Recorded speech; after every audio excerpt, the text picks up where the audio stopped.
الذين استجابوا لله والرسول من بعد ما أصابهم القرح للذين أحسنوا منهم واتقوا أجر عظيم.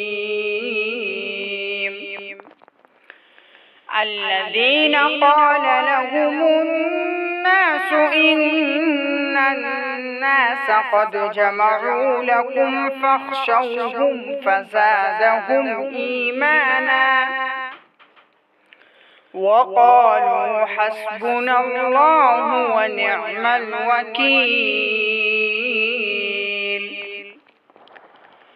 فانقلبوا بنعمة من الله وفضل لم يمسسهم سوء واتبعوا رضوان الله والله ذو فضل عظيم. إنما ذلكم الشيطان يخوف أولياءه فلا تخافوهم وخافون إن كنتم مؤمنين. ولا يحزنك الذين يسارعون في الكفر إنهم لن يضروا الله شيئا يريد الله أن لا يجعل لهم حظا في الآخرة ولهم عذاب عظيم. إن الذين اشتروا الكفر بالإيمان لن يضروا الله شيئا ولهم عذاب أليم.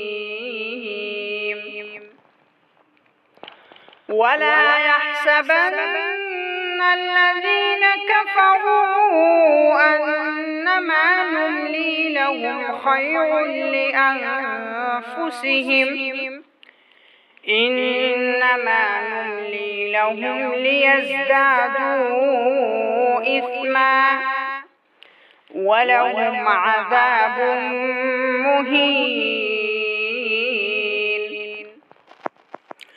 ما كان الله ليذر المؤمنين على ما أنتم عليه حتى يميز الخبيث من الطيب وما كان الله ليطلعكم على الغيب ولكن الله يجتبي من رسله من يشاء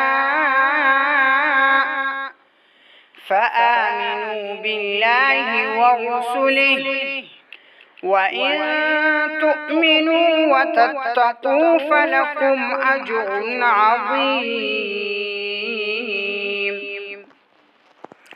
ولا يحسبن الذين يبخلون بما آتاهم الله من فضله هو خيرا لهم بل هو شر لهم سيطوقون ما بخلوا به يوم القيامة ولله ميراث السماوات والأرض والله بما تعملون خبير.